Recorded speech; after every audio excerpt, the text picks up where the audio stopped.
नमस्कार सभी भाई बहनों को, सभी दोस्तों को। आज का जो एपिसोड है ये विशेष है। 25 जून ये हमारे देश के लिए, हमारे प्रजातंत्र के लिए सबसे बड़ा धोखा और सबसे बड़ी चैलेंज थी, जिसको हमारे देश के नागरिकों ने स्वीकारा, तरुणों ने स्वीकारा और पूरे जोर के साथ में विरोध किया, जिसके कारण अंत में उसके पराजय हुई। लेकिन हम एक बहुत जनरल इतिहास जानते हैं, बड़े स्तर पे इतिहास डालते हैं, इतने लाख लोग अरेस्ट हो गए, इतने ये इतने वो, लेकिन उसके पीछे के व्यक्ति, उसके पीछे के लोग जो एक्चुअली इन्वॉल्व थे, ऐसे लोगों के बारे में हम कम ही जानते हैं। तो मेरी आज कोशिश है कि हम ऐसे लोगों से बात करें जो उसमें इन्वॉल्व थे, जिन पे उनका असर हुआ, उनके उनके परिवार पे, और कुछ व्यक्तिगत यादें और कुछ जनरली और बातें। तो थोड़ा सा गपशप भी होगी और थोड़ी बहुत सीरियस डिस्कशन भी होगी। मेरे साथ बहुत ही बढ़िया पैनल है, जिन्होंने एक साथ अलग-अलग क्षेत्र, एक साथ काम शुरू किया और अलग-अलग क्षेत्र में गए, लेकिन सभी जुड़े हुए हैं आपस में किसी न किसी तार से। तो सबसे पहले डॉक्टर विनय सहस्रबुद्धे। डॉक्टर विनय सहस्रबुद्धे जी पीएचडी हैं और इनकी विशेषता, इन्होंने जो पुस्तक लिखी बियॉन्ड बिलियन बैलेट्स, ये बहुत एक इम्पॉर्टेंट पुस्तक है इलेक्टोरल सिस्टम में। रामबा मालगी प्रबोधिनी के founding director general from 2000 to 2016, Rajya Sabha के सदस्य, और रामबा मालवीय के अंतर्गत volunteer organisations, corporators, MLAs, MPs, इनकी ट्रेनिंग, यानी आप चुने तो जाते हैं कि करना क्या है, वो कैसे करना है, उसकी ट्रेनिंग का एक ब्रेक थ्रू ऐसा कार्यक्रम इन्होंने वहां शुरू किया, जो आज भी सक्सेसफुली चल रहा है। इस समय आईसीसीआर के चेयरमैन है और हमारी दोनों की मुलाकात इमरजेंसी के दौरान ही हुई थी। और इमरजेंसी में क्योंकि विद्यार्थी संघ बैन था, तो विद्यार्थी परिषद के साथ काम किया, उस समय हम सभी इकट्ठे आए। विनय जी का स्वागत है। दूसरे हमारे साथ हैं प्रशांत पोल, बहुत सीनियर कार्यकर्ता, BE MA in Marathi, BE in electronics और ट्रूली अ टेक्नोक्रेट। कई एमएनसी और सरकारी कंपनियों के कंसल्टेंसी एडवाइजर टेलीकॉम के अंदर, और कई टास्क फोर्स के अंदर उसके सदस्य रहे हैं। और इनकी तो बहुत इंपॉर्टेंट किताबें हैं।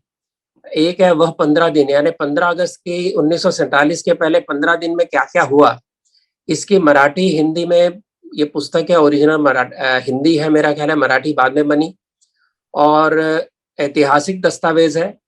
और दूसरी इनकी बहुत इंपॉर्टेंट किताब है एंशिएंट साइंस एंड टेक्नोलॉजी के ऊपर, जिसका नाम है भारतीय ज्ञान की का खजाना, जो ओरिजिनल मराठी में थी, हिंदी में ट्रांसलेशन हुआ है।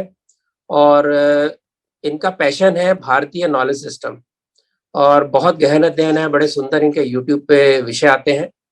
और तीसरे हैं, ऑफ कोर्स सभी जानते हैं, प्रफुल्ल केतकर, जेएनयू से एमफिल किया हुआ है, बहुत पुराने जर्नलिस्ट हैं और एकेडमिक्स में रह चुके हैं, रिसर्च पेपर करते हैं और कई प्रकार की संस्थाओं के साथ जुड़े हैं। और एडिटिंग बोर्ड जो था कंप्लीट वर्क्स और दीनदयाल उपाध्याय, उसके मेंबर, और इंटरनेशनल पॉलिटिक्स और इंटरनेशनल अफेयर्स पे लिखते हैं। कभी कभी आपको लगता होगा कि टीवी पे क्या कर रहे हैं, वास्तव में क्योंकि इतने गहन ये थिंकर है कि वो शोर शराबे की डिबेट में कभी कभी आना पड़ता है, कि वास्तव में इनकी डेप्थ जो है वो इन विषयों में है। और कल मैं जब बात कर रहा था तो मुझे पता चला कि इनके परिवार के हर सदस्य ने इमरजेंसी में भाग लिया, हर सदस्य ने भुगता, उसकी बात उन्हीं से सुनेंगे। तो ऐसे 3 बहुत अच्छे पैनलिस्ट आज मुझे मिले हैं। तो मैं खुद अपना थोड़ा सा अनुभव बताऊंगा ताकि बैकग्राउंड तक ध्यान में आए। इमरजेंसी के समय मैं तो दोबारा कॉलेज में भर्ती हुआ था अपनी डिग्री एक डिप्लोमा करने के बाद, और उसी समय इमरजेंसी लगी। दोस्तों ने धक्के मार के वहाँ लीडरशिप में खड़े कर दिया, और वहाँ पर हर बुधवार को सत्याग्रह होता था। पुलिस बड़ी परेशान थी, लेकिन हर बुधवार कई महीनों चला वो। और हमारे एरिया के जो हमारे गाइड थे विमल केडिया जी, वो पूरी प्लानिंग लगाते थे। और एक खास मैं केवल याद बताऊंगा कि किस प्रकार से लोगों ने त्याग किया। हमारे एक साथी थे, गुजर गए, कुछ ही बड़े थे मेरे से, विजय कुलकर्णी, विद्याधर कुलकर्णी। वो पहले सत्याग्रह को लीड करने वाले थे, और वो एक लेटर लेकर आए बिमल केडिया जी के पास। बोले कि बिमल देखो, मेरी पहली नौकरी लगी है और ये मेरा लेटर, ऑफर लेटर है, तो बिमल जी ने उनको कहा, देखो आप पहले सत्याग्रह के बैच को लीड कर रहे हो, अगर आप नहीं जाओगे तो उसका बहुत बुरा परिणाम हो सकता है। उन्होंने वहीं पर वो लेटर फाड़ के फेंक दिया उनके सामने। यह है त्याग की भावना, ये है समर्पण की भावना। ऐसे कई उदाहरण है, आगे बात करेंगे। और अभी मैं शुरुआत करूंगा विनय जी से। पहला जो हिस्सा होगा पर्सनल मेमोरीज का, कुछ अच्छी मेमोरीज, कुछ मजेदार मेमोरी, और हो सकता है कुछ चिंताजनक है जिसको याद करके दुखता होगा मन, ऐसी भी कुछ यादें होगी। विनय जी आप शुरू करिए। धन्यवाद रतन जी। आज 25 जून के दिवस पर देश के स्वाधीनता के पश्चात के इतिहास में आपातकाल का जो हमारे जनतंत्र पर एक काला धब्बा लगा है, उसको याद करना कई मायनों में बड़ा महत्वपूर्ण होता ही है। एक जो आपने प्रारंभ में कहा वो तो स्वाभाविक है, क्योंकि मेरे जैसे हजारों कार्यकर्ताओं ने जो उस समय या तो महाविद्यालय में छात्र थे या राष्ट्रीय स्वयंसेवक संघ के या उस समय जनसंघ था या अन्य विचारधारा कोई भी कुछ लोग जिन्होंने सत्याग्रह करते हुए अपने आप को बंदी बना लिया और तानाशाही के खिलाफ, इमरजेंसी के खिलाफ अपना विरोध मुखर रूप से प्रकट किया। तो मेरा सद्भाग्य रहा कि मैं उस समय अखिल भारतीय विद्यार्थी परिषद का पुणे में कार्य करता था और पुणे के सर परशुराम भाऊ महाविद्यालय में 31 अगस्त 1975 को हमने मतलब बीतने वाले साल के अंतिम दिन सत्याग्रह किया और नए साल की हमारी पहली सुबह येरवड़ा के कारागार में एक दुल्टी से हमने अनुभव की। तो एक बड़ा अनोखा अनुभव था निश्चित रूप में। मतलब सत्याग्रह करना एक और तो एक समाधान था कि जिसकी चर्चा हम करते हैं, जो बातें हम करते हैं, तो we are able to walk what we talk, इसका एक स्वाभाविक समाधान था कि हम हिपोक्रेट के रूप में नहीं काम कर रहे। दूसरा एक स्वाभाविक रूप में एक साहस, एक उत्कंठा कि ये कैसे होगा, फिर क्या होगा।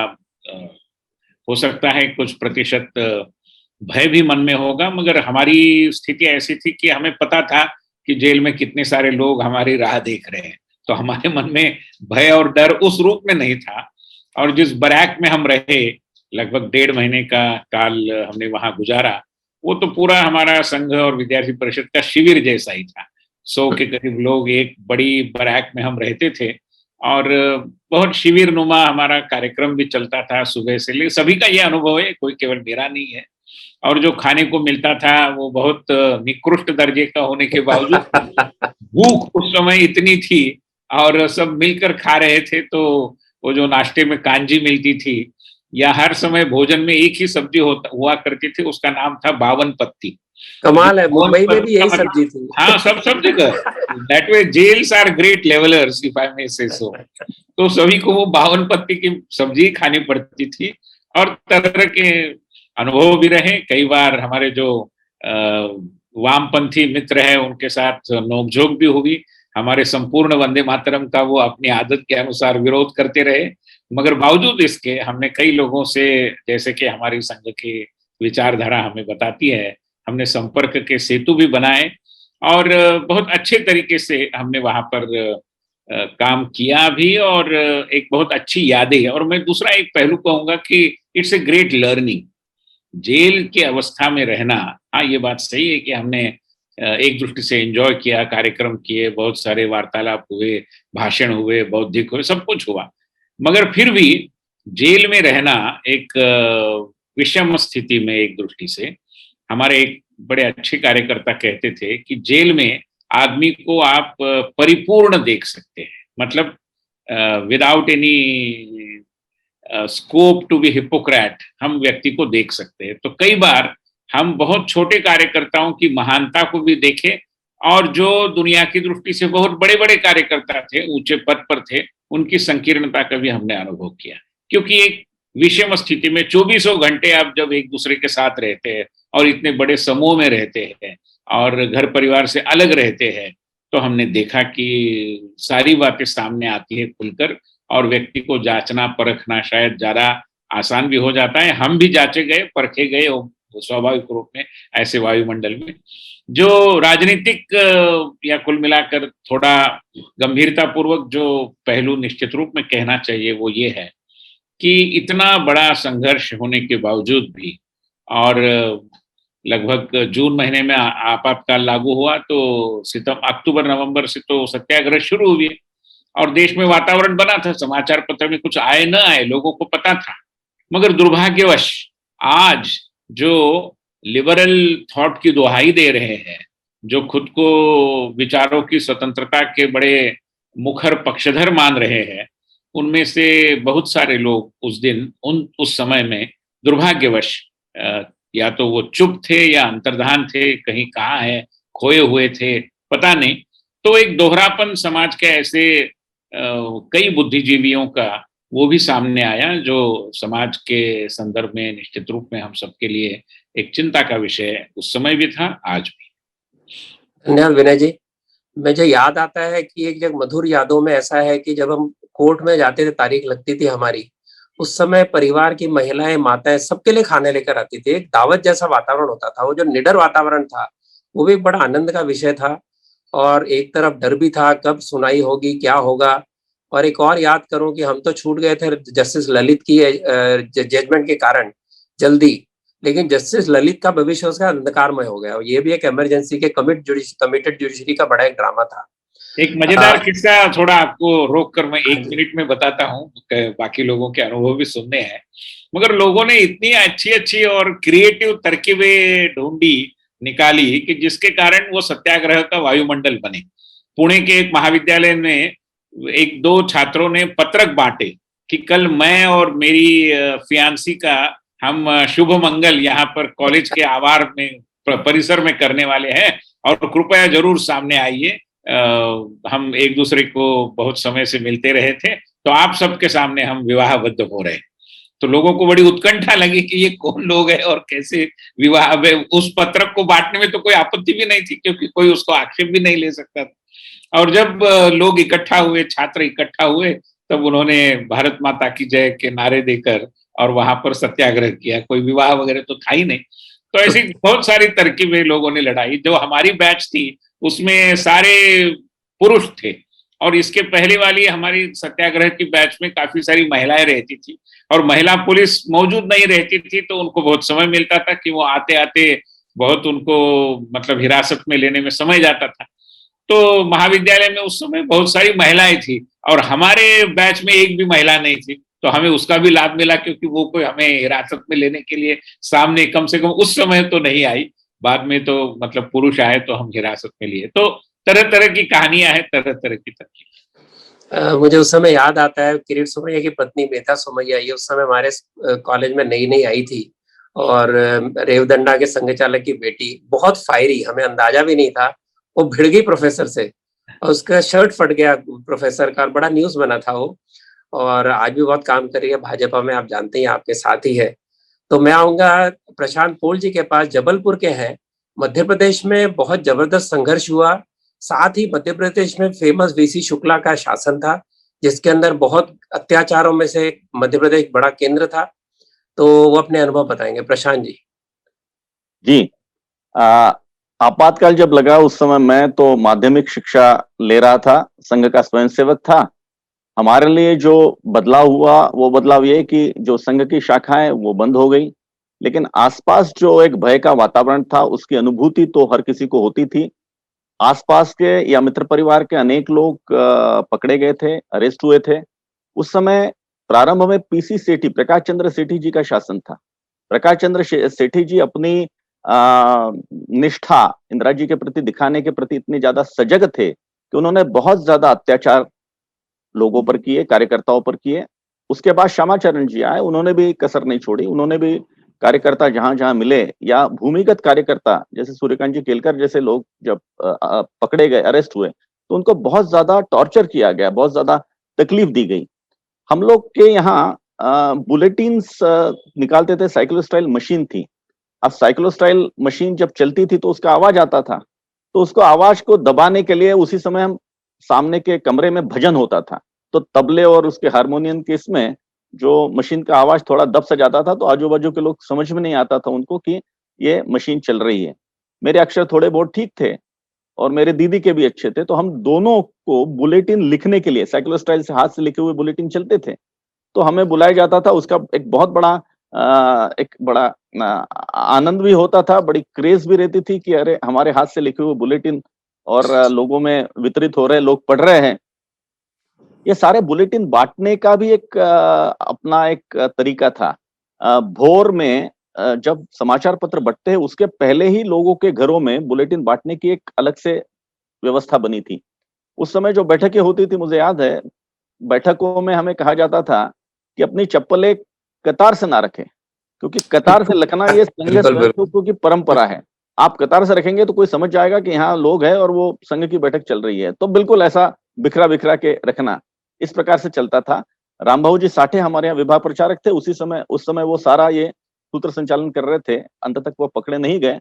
संघ के लगभग उस समय 1358 के लगभग प्रचारक थे, उसमें से मेरे ख्याल से 139 या 140 प्रचारक ही गिरफ्तार हुए, बाकी सब ने भूमिगत रहकर काम किया। तो मध्य प्रदेश में भी कार्यकर्ताओं का एक बहुत बड़ा ताना-बाना था, उस समय का पूरा मध्य प्रदेश ये छत्तीसगढ़ मिलाकर था और वहां पर पूरी सारा जितना दमन का शासन चला, उस दमन के शासन को कार्यकर्ताओं ने भी उसी निष्ठा के साथ उसका प्रतिकार किया था। एक अच्छा वातावरण उसके बाद भी, भय के बाद भी एक बहुत अच्छा वातावरण मध्य प्रदेश में था। और आपके परिवार के साथ और कुछ विशेष, आपके परिवार के भी सदस्य मेरा ख्याल जेल में गए थे? जी, मेरे जो मौसी के मतलब पति थे, वो उनकी बेटी, मेरी मौसीरी बहन, इनको भी पकड़ा गया था। भोपाल में बहुत ज्यादा सक्रिय थे। मेरी मौसीरी बहन विद्यार्थी परिषद की बहुत सक्रिय कार्यकर्ता थी, उनको अरेस्ट किया गया। मेरे मौसा जी जो थे वो मजदूर संघ के बहुत सक्रिय कार्यकर्ता थे वहां पे, वे भी पकड़े गए। और मेरे बाकी भी जो रिश्तेदार थे, उनमें से भी कोई ना कोई ये या तो पकड़े गए या फिर उन्होंने सत्याग्रह किया। जैसे अभी माननीय विनय जी ने अभी कहा कि 14 नवंबर से लेकर सत्याग्रह प्रारंभ हुआ और वो लगभग एक 2-3 महीने चला। कई जगह तो लंबा चलता गया, लेकिन हमारे यहाँ पे लगभग 2-3 महीने तक, 26 जनवरी तक, 14 नवंबर से 26 जनवरी 1976 तक वो सत्याग्रह चला। और सत्याग्रह में जबलपुर से भी काफी युवक उसमें शामिल हुए। मध्य प्रदेश के अनेक शहरों में ये सार्वजनिक स्थानों पर तय दिन सत्याग्रह करना, उसके पहले उसके पत्रक बांटना।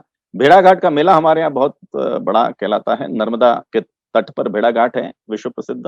वहां पे मेला भरता है, मेला में लाखों लोग आते हैं। अब आपातकाल के दौरान भी लोग तो वहां आते थे, पुलिस की बहुत चौकन्नी व्यवस्था थी। उस मेले में सत्याग्रह हुआ और वो सत्याग्रह बहुत बड़ा एक समाचार बना। उस समय समाचार तो आ नहीं सकते थे, लेकिन मेले में जो बातें चलती है वो आज का सोशल मीडिया उसके सामने फीका है। इतनी जबरदस्त तरीके से, इतनी जबरदस्त गति से सारी बातें फैलती है। तो उस मेले का जो सत्याग्रह हुआ, उसका परिणाम, उसका इम्पैक्ट काफी दिनों तक और बहुत बड़ा रहा। और ऐसा सुनते हैं कि उसके कारण श्यामाचरण जी, वहां के जो पुलिस के सारे अधिकारी थे, उनके ऊपर बहुत ज्यादा रुष्ट हुए थे और उन्होंने कुछ तबादले भी किए थे।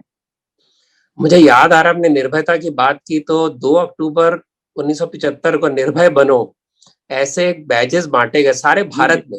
जी जी, गांधी और जी हमारे कॉलेज में बांटे गए। हमारे प्रोफेसर बड़े हैरान, बोले क्या कर रहे हो? वो हंस भी रहे थे, उनको पता था इसका मतलब क्या है। तो उसको कोई अपोज भी नहीं कर सकता था। महात्मा गांधी जी ने कहा निर्भय बनो, और ये लाखों की तादाद में बैच सारे भारत में बटे। और हमारे जो मार्क्सिस्ट हमारे शिक्षक थे, प्रोफेसर मांजरेकर, कम्युनिस्ट थे, पक्के मार्क्सिस्ट, खुद को गांधीयन भी कहते थे। वो हमारी बड़ी शाबाशी करते थे कि देखो ये विद्यार्थी किस प्रकार से हिम्मत से काम कर रहे हैं। और बकटू के अंदर बॉम्बे यूनिवर्सिटी टीचर्स यूनियन में भी हमारी पढ़ाई करते थे। तो ऐसे भी शिक्षक थे।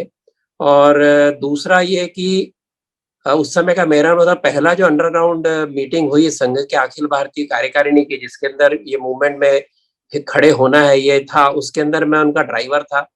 बड़े बड़े प्रचारकों को अजीब अजीब वेशभूषा में, अंडरग्राउंड वेशभूषा में दिखा, और वो भी एक अच्छा अनुभव था। प्रफुल्ल जी, आप अपने कुछ बातें बताएं और मैं आखिर में अपना पूरा एक बताइएगा, मैं बाद में पूछूंगा। चलो ठीक है, आप पहले अनुभव बताइए। जी, धन्यवाद रतन जी। मेरा सीधा इमरजेंसी का अनुभव नहीं, आप कह सकते हैं कि आपातकाल के मेरे गर्भ संस्कार है। क्योंकि उस समय मेरी माताजी और पिताजी का विवाह हुआ था और आपातकाल लगने के लगभग 6 महीने तक पिताजी अंडरग्राउंड थे। और मजेदार बात यह है, मतलब वो जब बताते हैं तो पिताजी को जो कुछ हो रहा है, जो कुछ कार्रवाई होने वाली है, उसके बारे में स्थानिक पुलिस जो है वो जानकारी देते थे। तो ऐसे भी मतलब जैसे एक्सेसेस के अनुभव है, ऐसे भी अनुभव है ब्यूरोक्रेसी में, पुलिस मशीनरी में, कि जिनको जो हो रहा है वो गलत हो रहा है और इसलिए सही व्यक्तियों को कहीं ना कहीं बचा के रखना है, ये भी एक मानसिकता है। आप उस समय कहाँ थे? आप रहते कहाँ थे उस समय? वो वैसे तो घर भुसावल में था, महाराष्ट्र में, लेकिन पिताजी इनकम टैक्स डिपार्टमेंट में काम करते थे। तो सरकारी नौकरी, वो भी केंद्र सरकार की, और आयकर विभाग का जो मुख्य कार्यालय था वो जलगांव में था, तो वो 25-26 किलोमीटर का अंतर है। तो उनका आना जाना जॉब के कारण होता था। तो वो एक बहुत बड़े मतलब इन्फॉर्मर के रूप में चिट्ठियां पहुंचाना, जानकारी देना, स्टेशन के आसपास के लॉज में कौन कौन कहाँ रह रहा है, उनकी व्यवस्था करना, कौन से घरों में कौन रह सकते हैं। बाद में फिर दिसंबर के बाद जब वो जनवरी में पकड़े गए, तब उसके बाद फिर माता जी, दादी जी, सारे लोग सत्याग्रह में उतरे। उसके तुरंत बाद मेरे दोनों मामा जी थे, वो भी जेल में, आसपास ही रहना था, तो वो भी पकड़े गए। तो मेरे जो यादें हैं वो ज्यादातर इनके अनुभवों के आधार पर है। मेरी दादी जी का खास करके मुझे स्मरण आता है, थोड़ा सा बड़ा होने के बाद, और खास करके 84 के बाद जब मुझे थोड़ी सी समझ आ गई, संघ के काम में मैं भी सक्रिय हो गया। तो मेरी दादी जी बहुत ही मृदु स्वभाव की, मतलब मैंने उनको कभी भी चिढ़ते हुए नहीं देखा।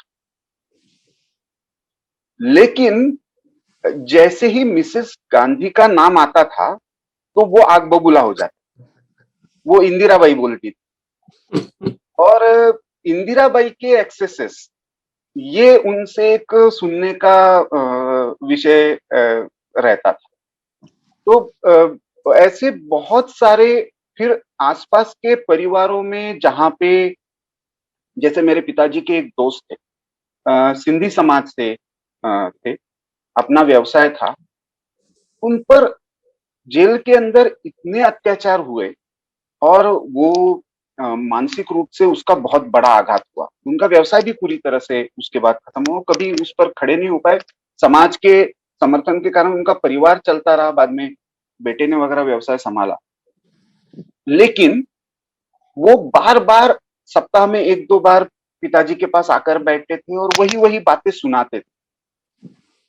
तो मुझे बहुत बार आश्चर्य लगता था, छोटा जब था, तो ये क्यों आते हैं और वो वही वही बातें सुनाते हैं और आप सुनते रहते हो।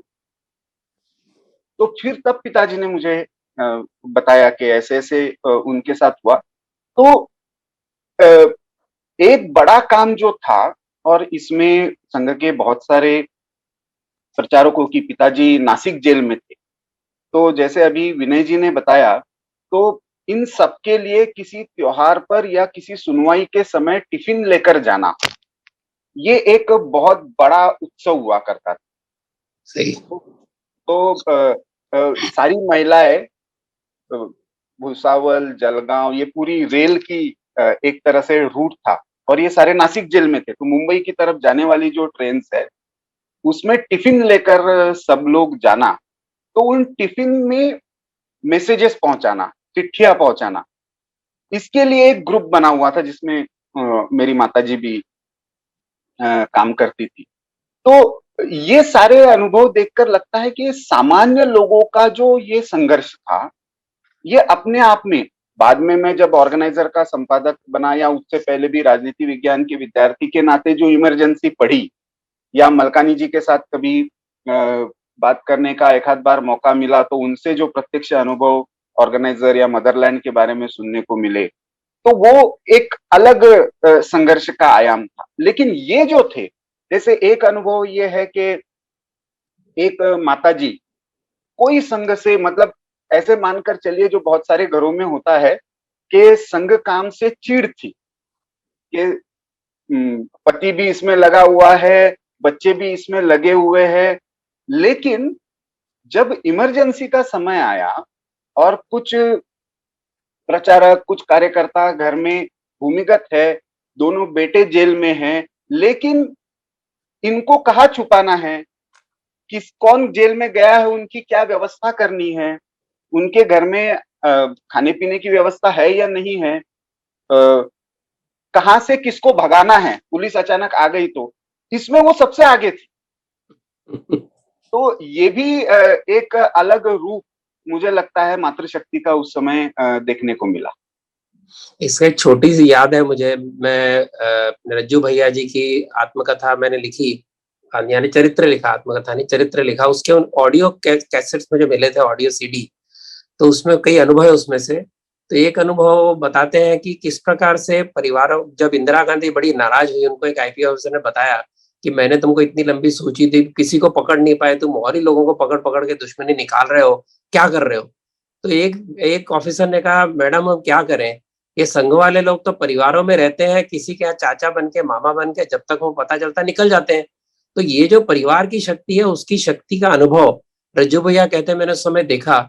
और वो कहा करते हैं कि संघ जो है ये सामाजिक संगठन नहीं है, पारिवारिक संगठन है, क्योंकि परिवारों को परिवार से जोड़ता है। इसके कारण सारा काम कितना सुलभ हो गया। और प्रोपेगेंडा, मार्केटिंग, एडवर्टाइजमेंट में न पढ़ने के कारण प्रचारकों की शक्ल किसी को पता नहीं थी, फोटो कहीं होती नहीं थी, इसका भी उपयोग उन्होंने देखा, उस समय बता रहे थे। तो ये भी एक अनुभव है। एक जरा सा अलग एक मुद्दा लूंगा मैं कि इतना सारा काम संघ और संघ से जुड़े हुए सारे संगठन ने किया, उसके बावजूद जो इस इमरजेंसी के संघर्ष का इतिहास लिखते हैं उसको नकारते हैं, हर कहानी को नकारते हैं। इनफैक्ट एक उनके पास मुद्दा है कि बाला साहब देवरस ने चिट्ठी लिखी थी इंदिरा गांधी को, उसको पकड़ के घुमाते हैं। तो विनय जी एक राजनीतिक विश्लेषक है और उन्होंने ये सारा स्टडी किया है। आपको क्या, आप उस पत्र को किस रूप में देखते हैं एज अ पॉलिटिकल ऑब्जर्वर, कि अगर ऐसा कोई पत्र संगठन का प्रमुख लिखता है और वहां पर दूसरी तरफ हजारों की संख्या में लोग जेल में जा रहे हैं, मीजा के अंदर हैं, अत्याचार हो रहे हैं, परिवार बर्बाद हो रहे हैं, और उस सबके बावजूद संघर्ष चल रहा है। और बाला साहब देवरस को कई बार उन्होंने लालच दिया कि आप अगर ये चीजें बंद कर दो तो हम आपके स्वयंसेवकों को छोड़ देंगे, आपके ऊपर कोई आपके लोगों के ऊपर चार्ज नहीं लगाएंगे। और पत्र को, इसके बावजूद एक पत्र को लेकर वो सब चलता है। तो विनय जी का उसके बारे में क्या कहना? माइक।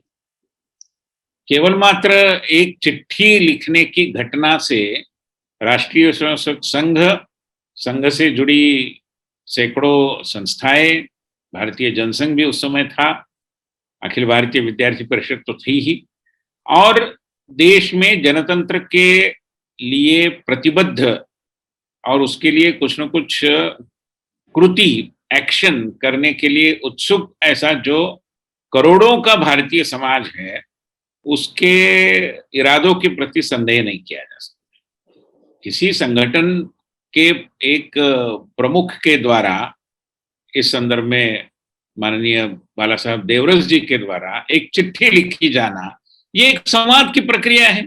हम तो हर किसी के साथ संवाद साधते हैं, उसमें कोई आपत्ति होनी नहीं चाहिए। और चिट्ठी लिखने का मकसद क्या है? देश को तानाशाही से मुक्त करना है, देश में फिर एक बार वो खुलेपन का वातावरण बने, ये भावना है। तो इसलिए उस चिट्ठी लिखने से कोई, मुझे लगता है कि बहुत बड़ा कोई अपराध हुआ है या उसके कारण कोई संदेह लगाया जाए या सवालिया निशान लगाया जाए, मुझे इसको बिल्कुल उचित नहीं लगता। और एक शासक के नाते श्रीमती इंदिरा गांधी के साथ एक संवाद करने की प्रक्रिया का एक अंग इस रूप में ही केवल उस चिट्ठी को देखा जाना चाहिए। उसके बारे में अनाप शनाप बातें करना गलत है। संघ के कार्यकर्ताओं के द्वारा जनतंत्र के हित में, जनतंत्र की रक्षा के लिए संघर्ष किया गया, इस तथ्य को कोई भी नकार नहीं सकता। और ये जो संघर्ष था, इसमें मतलब कई लोगों की जानें भी चली गई, कई लोगों का अपना निजी करियर जो है वो एक दृष्टि से उद्ध्वस्त हो गया। बावजूद इसके लोगों ने जनतंत्र की रक्षा के प्रति अपनी प्रतिबद्धता में कोई कमी नहीं आने दी। ये मैं मानता हूं कि इतिहास में दर्ज बात है, इसको कोई नकार नहीं सकता। तो जी आप ऑर्गेनाइजर, हाँ मैं वही कह रहा था, आप ऑर्गेनाइजर भी और जोड़ना चाहूंगा, मैं थोड़ा जोड़ना चाहूंगा प्रफुल्ल जी, कि ऑर्गेनाइजर भी आप अभी चला रहे हैं, आपको उस समय के डॉक्यूमेंट आपके पास उपलब्ध है, प्रेस के साथ जो व्यवहार हुआ, जिस प्रकार से ऑर्गेनाइजर को संघर्ष करना पड़ा, उसका भी अनुभव होगा, तो आप उसमें कुछ जोड़ सकते हैं। जी, मैं उसके बारे में बात करूंगा ही। उससे साथ क्या हुआ कि 2016 में जब 40 वर्ष पूरे हुए आपातकाल के, तो उस समय हमने एक अंक निकाला ऑर्गेनाइजर का, द रियल इमरजेंसी। क्योंकि उस समय तक आज के संदर्भ में बहुत सारी बातें शुरू हो गई थी कि आपातकाल जैसी स्थिति है, संविधान को तोड़ा मरोड़ा जा रहा है, इंस्टीट्यूशंस को। तो मैंने कहा कि रियल इमरजेंसी क्या होती है, उस पर भी थोड़ी सी चर्चा की जाए। तो मैंने इन पत्रों का संदर्भ दिया। जब तक इन पत्रों को टोटलिटी में नहीं देखते, क्योंकि वो एक पत्र नहीं है, 3 पत्र है श्रीमती गांधी के नाम, बाला साहब से। और अंत में जो पत्र है, क्योंकि इसमें जो एक तरीके से संवाद की भूमिका निभा रहे थे, वो माधवराव जी मुले थे, और अंतिम पत्र जो है वो माधवराव जी का है, चौथा जो है। और उसमें वो साफ साफ लिखते हैं कि आइसोलेशन में संघ के साथ इस तरह का कोई भी आप यदि ये देते हो, क्योंकि उस समय तक श्रीमती गांधी को चुनाव और बाकी सारी ये प्रक्रिया के संदर्भ में था, तो माधवराव जी ने साफ लिखा है कि केवल संघ को आइसोलेट करके अभी इसका हल नहीं निकाला जा सकता, सबके लिए ये होना चाहिए, लोकतंत्र की बहाली होनी चाहिए। और इसके कारण लोकतंत्र के लिए जो संघर्ष चल रहा है, उससे संघ और संघ के स्वयंसेवक पीछे हट जाएंगे, ऐसा आप सोचती हो तो बहुत गलत है।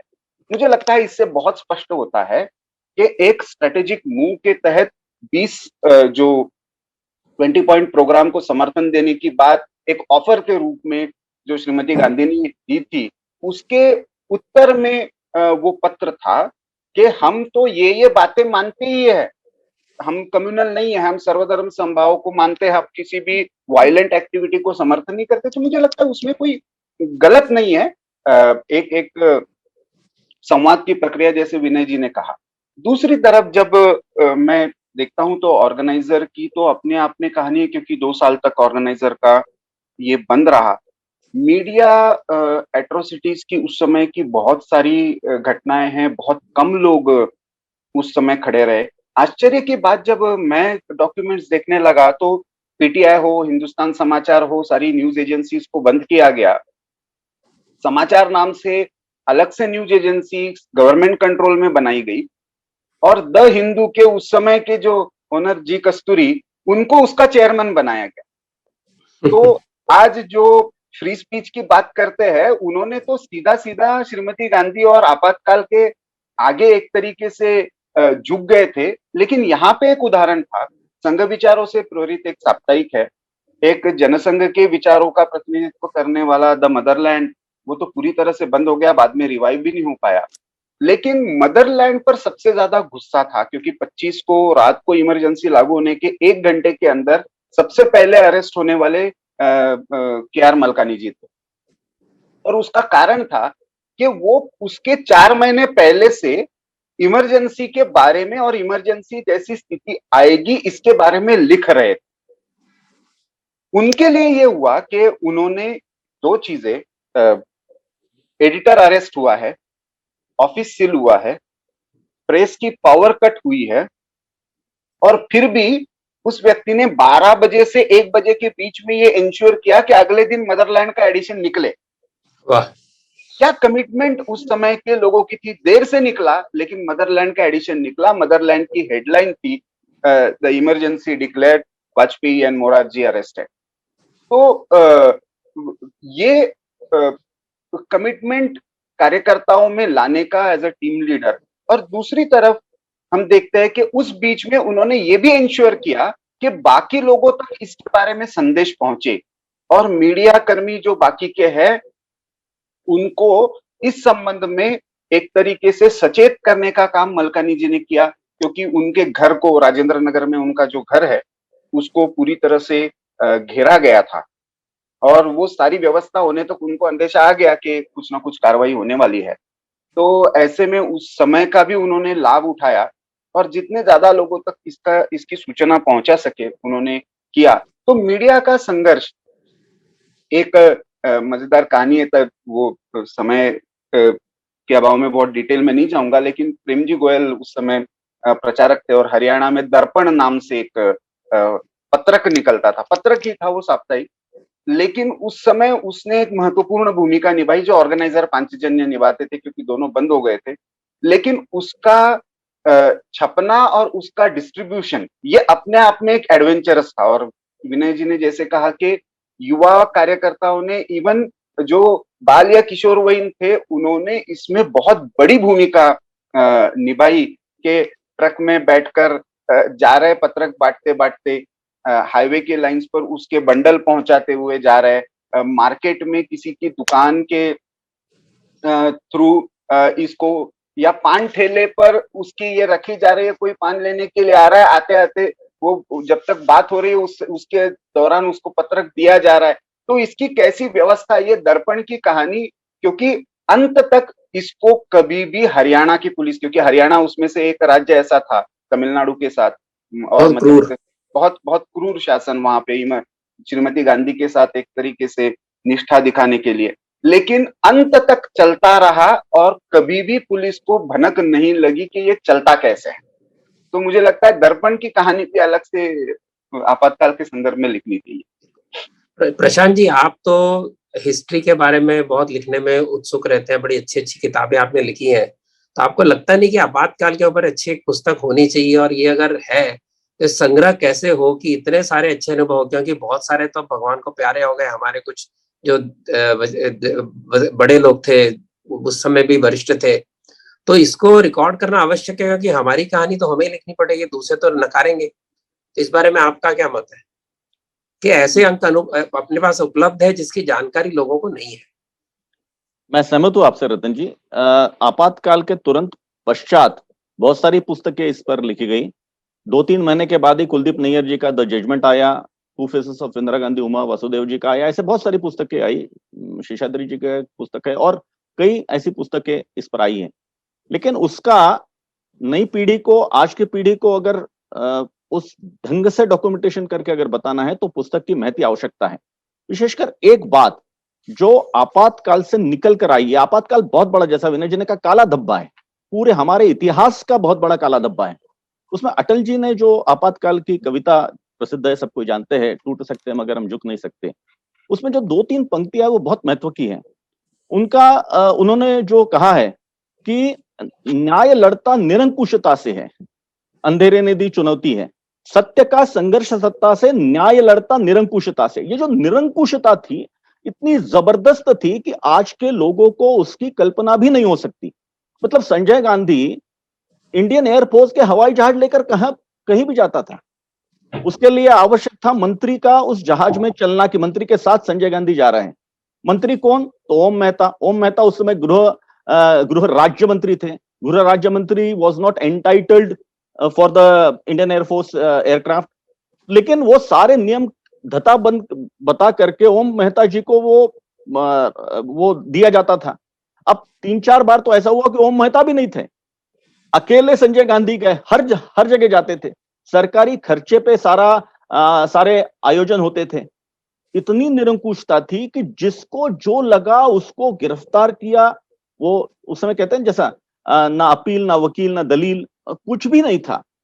और जिस प्रकार से बरुआ जी ने कहा था, इंदिरा तेरी सुबह की जय, तेरी शाम की जय, तेरे नाम की जय, तेरे काम की जय, मतलब ये चाटुकारिता की पराकाष्ठा थी, निरंकुशता की पराकाष्ठा थी। और अटल जी के ही शब्दों में अगर हम कहेंगे तो उन्होंने जो कहा था कि ये युद्ध क्या है, ये बराबर का नहीं है युद्ध, हम निहत थे विरोधी सन्नद्ध, हर तरह के शस्त्र से है सज्ज और पशुबल हो उठा निर्लज्ज। ये एक एक पंक्तियां बिल्कुल सत्य है। इतनी ज्यादा नृशंसता के साथ अत्याचार हुए हैं, इतने ज्यादा निरंकुश सारे लोग हुए, सारा प्रशासन हुआ, कोई नियम नहीं। और मतलब हद तो ये थी कि आपातकाल लगाने से पहले जो उत्तर प्रदेश के चीफ जस्टिस से, वो देहरादून से फोन करते हैं जस्टिस सिन्हा जी को कि आप ये जो जजमेंट है ये आगे बढ़ा सकते हैं क्या।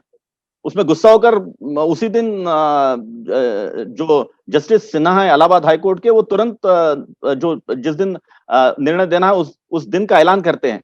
उसके बाद की अगर आप देखेंगे तो सारी न्याय व्यवस्था, न्याय प्रणाली जो थी वो भी पूरी सरकार के साथ अपनी निष्ठा दिखा रही है। तो ये एक बहुत बड़ा जो वातावरण था, ये वातावरण लाना बहुत आवश्यक है, नहीं तो आज के पीढ़ी को उस प्रकार के वातावरण का ज्ञान नहीं हो पाएगा। दूसरा और एक बात मैं बताना चाहूंगा, ये बहुत बड़ी मिथक है जो सामने आनी चाहिए कि आपातकाल में बहुत अच्छा रहा, अनुशासन रहा, सब कुछ रहा। अनुशासन डंडे के बल पे रहा, बात सही है। आर्थिक फ्रंट पर हम बहुत ज्यादा खराब काम किया है। 1975 का जीडीपी का ग्रोथ रेट 9.1 था, जो तब तक का सबसे अच्छा था, माना पूरे इतिहास में तब तक का सबसे अच्छा ग्रोथ रेट। उसके बाद के भी कुछ वर्षों के का ग्रोथ रेट 9.1 था, लेकिन 76 का ग्रोथ रेट कितना है? 1.7 है। मतलब डंडे के बल पर आप किसी भी इकोनॉमी को आगे तक नहीं चला सकते। आप लोगों को इस प्रकार से डंडे के बल पर राज्य नहीं कर सकते। ये इस बात का परिचायक है जो लोगों के सामने आना चाहिए, ऐसा मुझे लगता है। बिल्कुल। तो मैं विनय जी के पास आता हूं कि हमने कुछ पुरानी बातें की, आप कुछ और भी जोड़ सकते हैं, जैसा प्रशांत जी ने बोला विषय के लेके जा सकते हैं, लेकिन इस लेसन को भविष्य में कैसे लेके जा सकते हैं? कुछ तो अमेंडमेंट हुए उस समय जो अडवाणी जी के प्रयत्नों से, जिसके कारण आगे इमरजेंसी ना आए, दुरुपयोग ना हो सत्ता का। लेकिन इसके बावजूद जो इस समय का वातावरण है, जिस प्रकार की बातें सरकार के विरुद्ध हो रही है और जिस प्रकार का एक एनार्की का वातावरण बन रहा है, ये सब की चैलेंज और इमरजेंसी जैसे खतरे की चैलेंज, इसको आप आने वाले पॉलिटिकल समय में कैसे देखते हैं? देखिए, एक बहुत महत्वपूर्ण बिंदु बहुत सारी चर्चाओं में शायद नहीं समाविष्ट होता, वो ये है कि श्रीमती गांधी ने आखिरकार इमरजेंसी क्यों लगाई। अभी इसका एक स्वाभाविक उत्तर है कि वो सत्ता अपने पास रखना चाहती थी, वो तो एकदम स्पष्ट है। मगर केवल अपने पास सत्ता रखने के लिए उन्होंने आपातकाल लगाया, थोड़ा सा बारीकी से देखेंगे तो ध्यान में आता है कि अपने घराने की सत्ता देश में निरंतर यावत चंद्र दिवाकरो बनी रहे, इस मंशा के साथ श्रीमती गांधी ने इस आपातकाल को देश के ऊपर थोपने की पूरी रचना की थी। और उसके एविडेंसेस है। श्री पीएन धर उस समय श्रीमती गांधी के प्रिंसिपल सेक्रेटरी थे, और उन्होंने जो किताब लिखी है Mrs Indira Gandhi emergency and democracy, इस नाम से, उसका एक पैराग्राफ यहाँ पर कोट करने लायक है जो मेरे इस प्रतिपादन को की पुष्टि करता है। पीएन धर लिखते हैं, in the midst of this cacophony Indira Gandhi withdrew into her lonely self. मतलब ये जजमेंट आने के बाद का वर्णन वो कर रहे हैं। At the moment of her supreme political crisis she distrusted everybody except her younger son Sanjay. He disliked those of his mother's colleagues and aides who had opposed his Maruti car project or had otherwise not taken him seriously. It so happened that these were the people who he rightly thought would advise his mother to quit office. He knew he would get into serious trouble if his mother were not around to protect him. For all her childhood insecurities, Indira Gandhi had compensated, one should say overcompensated, her sons, particularly Sanjay, with love and care. She was blind to his shortcomings. Her concern for Sanjay's future well-being was not an inconsiderable factor in her fateful decision. एकदम स्पष्ट है कि संजय गांधी की काली करतूतें, उसको जिस पद्धति से pamper किया गया था, और जितने सारे करप्शन के केसेस उसके पहले भी हुए थे, ऐसा नहीं कि वो कुछ नहीं था। हम जानते हैं स्टेट बैंक से संबंधित एक बड़ा प्रकरण उस समय चर्चा में था, नगरवाला प्रकरण था। तो इन सारे प्रकरणों को उजागर किया जाएगा एक बार मैं सत्ता से हट गई तो, इस भय से वो आतंकित थी, और उनको लगता था कि संजय गांधी के सहारे ही आगे हमारा जीवन हमें जीना है। तो संजय को प्रोटेक्ट करने के लिए उन्होंने इमरजेंसी लगाई। ऐसा तर्क अगर हम माने तो मैं मानता हूं कि उसमें काफी कुछ तथ्य है। मैं इसको आगे बढ़ाता हूं कि भारतीय राजनीति में श्रीमती गांधी की आपातकाल की जो एक घटना थी, एक कृति थी, उसके बाद अगर आप देखेंगे भारतीय राजनीतिक परिदृश्य, तो डायनेस्टी ड्रिवन पार्टीज का बोलबाला उसके बाद बहुत बढ़ा है। लोगों को ये ध्यान में आया, जो आपातकाल का समर्थन करते थे, जैसे शिवसेना है, शिवसेना ने खुले आम आपातकाल का समर्थन किया था, हम सब जानते हैं। और बाकी जिन्होंने विरोध किया था, नाम के वास्ते हो कैसा भी हो, जैसे उस समय आपातकाल के समय तो उन्होंने कुछ बोला नहीं, मगर बाद में उसी को मुद्दा बनाते हुए राजनीतिक रोटियां सेकने वाले राष्ट्रवादी कांग्रेस पार्टी के, एनसीपी के लोग हैं, जो उस समय फिर बगावत कर उठे थे, वो भी आज उसी घरानेशाही का पुरजोर पुरस्कार अपने दल में कर रहे हैं। और इसलिए मैं कहूंगा कि आपातकाल ने, उसका एक बाय प्रोडक्ट यह है कि भारत में डायनेस्टी ड्रिवन पार्टीज का बोलबाला उस समय से शुरू हुआ।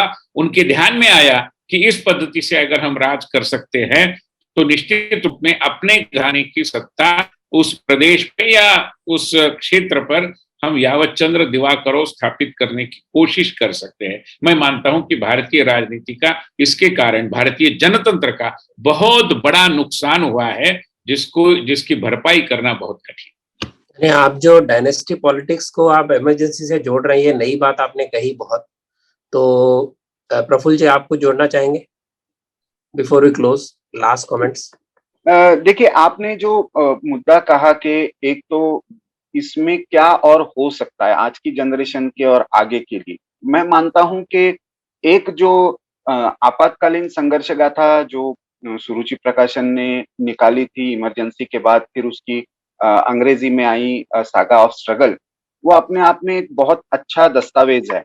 दूसरा, उस समय प्रादेशिक भाषाओं में बहुत सारा संग्रह किया गया उस समय के संघर्ष का।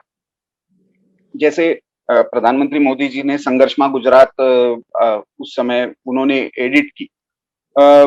केरल में जो एट्रोसिटीज हुई उसके आधार पर एक डॉक्यूमेंटेशन किया गया, उसके आधार पर एक मूवी पिछले 2 साल पहले बनी, 21 मंथ्स ऑफ हेल। अच्छा एक क्रिएशन है, युवा फिल्म मेकर ने बनाई है। लेकिन मुझे लगता है उस सारे डॉक्यूमेंट्स को खंगालते हुए एक नए जॉनर में, नई जनरेशन के लिए इसको लाना, और खास करके मैं जब देखता हूँ मीडिया की दृष्टि से, तो जैसे डायनेस्टिक पॉलिटिक्स का ये हुआ, इंस्टीट्यूशनलाइजेशन ऑफ करप्शन हुआ, इरोजन ऑफ डेमोक्रेटिक इंस्टीट्यूशन शुरू हुआ, लेकिन उसके साथ साथ मुझे लगता है कि मीडिया और मीडिया फाइनेंसिंग, इसके बारे में एक नया चलन। कांग्रेस का अधिवेशन होता है तो फुल पेज की 5000 रुपीज की अलग से एड रिलीज की जाती है जो केवल सरकार की लाइन टो कर रहे हैं। तो advertisement as an instrument of controlling media, ये पॉलिसी तब शुरू हुई। आज बहुत सारे राज्यों में हम उसके ये देखते हैं। उसके साथ साथ न्यूज दबाने का और न्यूज चलाने का सरकारी तंत्र का उपयोग, इसको भी एक तरीके से इंस्टीट्यूशनलाइज। तो मुझे लगता है बहुत सारे लेसन्स है। संविधान के प्रति क्या हुआ और उसको कितना रिवर्स किया गया, ये अपने आप में एक चर्चा का विषय हो सकता है। लेकिन जो सीधे हमारे डे टू डे लाइफ में इम्पैक्ट करने वाले विषय और जो आज खुलेआम पर जिनकी चर्चा होती है, जो दिखाई देते हैं, इनके भी बीच जो डेमोक्रेटिक इंस्टीट्यूशंस के बारे में समस्या है, उनके भी बीच मुझे लगता है कि इमरजेंसी में है। एक तरीके से भारत के दूसरा स्वतंत्रता संग्राम जैसे इसको कहा गया, लोकतंत्र को बचाने के लिए एक तरह से ये संग्राम था, उसकी जब तक इन डायमेंशंस को और लोगों के, कॉमन मैन के संघर्ष को, कॉमन पीपल के संघर्ष को, मुझे लगता है जब तक हम इसमें नहीं लाएंगे तो वो घटनाएं आज की जनरेशन तक और उस स्थिति को, उसके परिणामों को शायद वो बारीकी से समझ नहीं पाए। बहुत बढ़िया। समय कम है लेकिन एक बात का मुझे लोभ हो रहा है कहने के लिए, क्योंकि बहुत आवश्यक है। कमिटेड जुडिशरी, ये जो एक फिलॉसफी चली जिसका दंड आज तक हमारा प्रजातंत्र भुगत रहा है, आज भी उसी के अवशेष चल रहे हैं।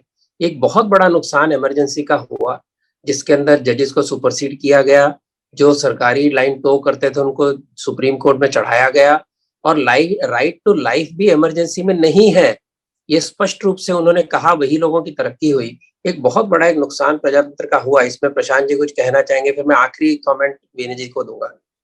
जी बिल्कुल ठीक कहा आपने। जो 4 अमेंडमेंट मुख्यतः आपातकाल में हुए, अमेंडमेंट 38, 39, 5 अमेंडमेंट हुए, 40, 41, 42, इन सब में जिस प्रकार से, जैसे मैंने निरंकुशता का पहले ही शब्द कहा, कि जो मूलभूत अधिकार है उस मूलभूत अधिकारों से भी हमें वंचित किया गया था। इसलिए डॉक्टर बाबा साहब अंबेडकर जी को मानने वाले जितने भी लोग हैं, उन्होंने तो सबसे ज्यादा इस आपातकाल की गाथा को पढ़ना चाहिए, समझना चाहिए कि डॉक्टर बाबा साहब अंबेडकर ने जिन बातों का आग्रह रखा था संविधान में कि मूलभूत हमारे अधिकार है, उससे हम वंचित नहीं होना चाहिए, उन सभी अधिकारों से वंचित किया गया। उनके साथ तो बाबा साहब अंबेडकर के अनुयायियों को जाने का तो प्रश्न ही नहीं उठना चाहिए, क्योंकि ये डॉक्टर बाबा साहब अंबेडकर जी के संविधान का, उसकी स्पिरिट का, उसकी भावना का बहुत बड़ा अपमान था। इसलिए मुझे लगता है कि ये सारी बातें, जो अभी सारी बातें निकली है, कि ये लोगों तक, सामान्य जनता तक उसी भावना के साथ जाना आज के इसमें ये बहुत आवश्यक है। इतिहास से हम सीख लेते हैं और इसीलिए इस इतिहास से सीख लेकर आगे हमारा लोकतंत्र और कितना मजबूत हो, जिससे सारी जो कुछ विकृतियां उसमें से निकली आपातकाल से, लेकिन उसी के साथ साथ एक बहुत बड़ा सकारात्मक पहलू ये निकला कि जो जनता है वो जनता साइलेंट रहे, लेकिन उसका एक अंडर करंट चलता है, और वो अंडर करंट है उसको अगर हम ठीक से पकड़ पाए, जनता की उस मूलभूत भावना को हम समझ पाए, तो इस देश में कोई भी इस प्रकार से अपना हुकुमशाही का तंत्र नहीं चला सकता। ये देश पहले से स्वयंभू था, स्वाभिमानी था और आगे भी रहेगा। कम से कम आपातकाल ने इस बात का संकेत, संदेश बहुत प्रखरता के साथ दिया, ऐसा लगता है। विनय जी, इससे पहले कि आप कंक्लूडिंग रिमार्क्स दे, मेरे मन में एक बात उठती है कि शाह कमीशन रिपोर्ट ये गवर्नमेंट ने ऑफिशियली रिलीज की है क्या, इसका मुझे डाउट है। पहले दबा दी गई थी, नष्ट कर दी गई थी, फिर एरा सिजिया ने निकाला, फिर वो दब गई। उसके बाद में अब मुझे अपनी रिसर्च के लिए चाहिए था, तो मुझे नेट के ऊपर अलग अलग वर्जन शाह कमीशन के मिले, लेकिन अधिकृत वर्जन यह अपनी गवर्नमेंट ने, आज की गवर्नमेंट रिलीज किया है कि नहीं किया है। नहीं किया तो मुझे लगता है करना चाहिए, बहुत बड़ा डॉक्यूमेंटेशन है। और ये जो डॉक्यूमेंटेशन की बात चल रही है, मुझे याद आया इस बात का, इसलिए मैंने उसका जिक्र किया। और इनफैक्ट खाली एक जोड़ दूं कि एकाकी पूर्वांचल आपकी जो पुस्तक है, नॉर्थ ईस्ट की दशा के बारे में बहुत इंपॉर्टेंट पुस्तक है। मैंने भी उसको रिफर किया अपने रिसर्च के अंदर, और बहुत लेट, लेकिन आपको अभिनंदन देता हूँ उसका। और लेकिन मुझे आप ये शाह कमीशन, उससे जुड़ा आखिर आपको जो भी कंक्लूडिंग रिमार्क्स करने हैं उसको क्लोज करेंगे। इसमें और एक बात पूछना चाहूंगा विनय जी। एक चर्चा में विषय बार बार आता है, उस समय के तत्कालीन यूएसएसआर का इस सारी निर्णय प्रक्रिया में इन्फ्लुएंस, उसके कुछ तार तो मिलते हैं, या इन्फिल्ट्रेशन हम कह सकते हैं कि केजीबी का, या कुछ तार तो मिलते हैं, लेकिन उसके पुख्ता सबूत, क्योंकि माइंडसेट तो डिक्टेटरशिप का उसी से, वो उस कम्युनिस्ट शासन के इन्फ्लुएंस से दिखता है। तो उस संबंध में भी कुछ नहीं, निश्चित रूप में ये कहने लायक स्थिति तो उस समय थी ही। मतलब देश के इर्द गिर्द भी काफी उथल पुथल हो रही थी, सब जानते हैं बांग्लादेश में किस पद्धति से वातावरण था। और कुल मिलाकर भारतीय, इस जिसको उपमहाद्वीप वगैरह कहा जाता है, तो मगर भारत और पड़ोसी देशों के अंदर काफी उथल पुथल थी। सोवियत रूस का प्रभाव बहुत बड़े मायने में था। तो ये तर्क लगाना कोई गलत नहीं होगा कि सोवियत मानसिकता, जिसका बहुत प्रभाव पंडित जवाहरलाल नेहरू और उनकी पुत्री के मन पर भी था और बहुत टिकाऊ प्रभाव था, तो हो सकता है कि उसका मोह भी एक कारण होगा कि हम कर सकते हैं वाली बात जो होगी। मगर एक महत्वपूर्ण बात इसमें से जो निकल आती है शाह कमीशन के बारे में, रतन जी आपका जो कहना है, जानकारी लेनी पड़ेगी। मुझे भी एकदम से तथ्य इस विषय में पता नहीं है, मगर मैं जानकारी लेकर आपको दूंगा। मगर शाह कमीशन हो, बाद में जितने सारे दस्तावेज आए हो, मैं मानता हूं कि आज हमारे देश के जनतंत्र के प्रति जो आकलन बनाते हैं, जो डेमोक्रेसी रेटिंग्स की इंस्टीट्यूशंस है विदेश में, वो भारत के जनतंत्र को अगर कम आंकते हैं, तो मेरी जनतंत्र के एक छात्र के नाते कई लोगों से बातचीत हुई, हमने उनको पूछा भी कि आप इतना कम क्यों आंकते हैं हमको, तो वो कहते हैं कि क्योंकि आपके देश में इमरजेंसी लगी हुई थी। तो इमरजेंसी का हमारे देश के छवि के संदर्भ में जो नुकसान है, वो कोई कम नुकसान नहीं है। और सबसे महत्वपूर्ण बात है कि इस देश में ये होना, जिस देश की जनता जनतंत्र के प्रति अपने स्वभाव से ही प्रतिबद्ध है। ये जनतंत्र कोई यहाँ पर किसी के कारण आया ऐसा मानने की कोई आवश्यकता नहीं। ये मूल जनतांत्रिक मानसिकता जो होती है, जिसमें व्यक्ति की स्वाधीनता का, पर्सनल स्पेस का विषय आता है, अपने मतों का और दूसरों के मतों का सम्मान की बात आती है, अपने मतों के प्रति एक निष्ठा का विषय आता है, तो ये सारा हमारे देश के रगो रगो में है। मैं तो कहता हूं कि कई बार कहा भी है कि हमारे देश में मूल रूप में एक स्पिरिचुअल डेमोक्रेसी है, उसके बाद ये पॉलिटिकल डेमोक्रेसी स्वाभाविक रूप में आई। मोनार्की भी अगर यहाँ थी, अगर यहाँ पर राजा महाराज थे, तो वो भी जनता के मत से अभिभूत थे। उसके मतलब उसकी अनदेखी करके वो अपना राज नहीं करा सकते थे, ये हम सब जानते हैं। रामायण काल से लेकर इसके सारे सबूत हमें मिलते हैं। तो इसलिए भारतीय जनतंत्र में जनता की प्रतिबद्धता, जो हमारा सबसे बड़ी पूंजी है हमारी, उसका अपमान इस आपातकाल के तंत्र में किया गया। ये एक पहली बात मुझे लगती है। दूसरी बात लगती है कि हमारी जनता, आम जनता की इस मानसिकता की अनदेखी करते हुए देश के उस समय के बहुत सारे प्राध्यापक, विचारक, चिंतक, संपादक, इन सबके बारे में माननीय आडवाणी जी ने जो कहा था वो लागू होता है कि when the government wanted them to bend, they decided to crawl। ये बात बिल्कुल सही है। और ये जो हमारा बुद्धिजीवी वर्ग है, उसके लिए मैं मानता हूं कि एक आत्म परीक्षण सदा के लिए करने का विषय है कि जो हम बोलते हैं क्या वो हम करते हैं। जो हिपोक्रेसी हमारे देश के राजनीति में और समाज जीवन में आई है, एक दृष्टि से मैं कहता हूं कि उसका साक्षात्कार हम सबको इमरजेंसी के काल में बहुत बड़े पैमाने पर हुआ था। ऐसा अगर मैं कहूं, किसी के प्रति मतलब दुर्भावना नहीं है मेरे मन में, विनम्रता से कह रहा हूं, मगर ये वास्तविकता है जिसको हम नकार नहीं सकते। तीसरी बात, आज जो लोग बार बार और इसका जिक्र करते हैं कि आज का वायुमंडल भी इमरजेंसी जैसा है, मैं मानता हूं कि एक तो उन्होंने इमरजेंसी की जो दाहकता थी, जो भयानकता थी, उसका उनको अनुभव ही नहीं है, और इसलिए ऐसी बचकाना बातें ट्रिवियलाइज करने के लिए कर रहे हैं। अगर वो गंभीर है तो इस तरीके की बातें वो न करे, क्योंकि इस देश के जनतंत्र में आपातकाल के बाद ये व्यवस्था आई है और सबको, और कोई भी इसमें से मैं मानता हूं कि अपवाद करने लायक नहीं है, सबको इस बात का पता है कि भारत देश के अंदर हम तानाशाही नहीं ला सकते। बहुत ही बढ़िया, बहुत एक पॉजिटिव मूड के साथ आपने कंक्लूजन किया, और मुझे लगता है ये जो भी सुनेंगे उनको बहुत कुछ इमरजेंसी में लोगों की संघर्ष की सुमधुर यादें और उनका एक दृढ़ विश्वास प्रजातंत्र के ऊपर और एक संघर्ष की उनकी एक आत्मिक मानस हमारे देश का, जिसको संघ ने उजागर किया उस समय, और उससे लिए हुए लेसन्स जो हमारे साथी हैं, जो हमारे विरोधी हैं, सबके लिए एक अच्छा चर्चा हुई। आप सभी को बहुत बहुत धन्यवाद, और ऐसी सार्थक चर्चा मुझे लगता है होनी चाहिए। इसके साथ मैं बात पूरी करता हूँ।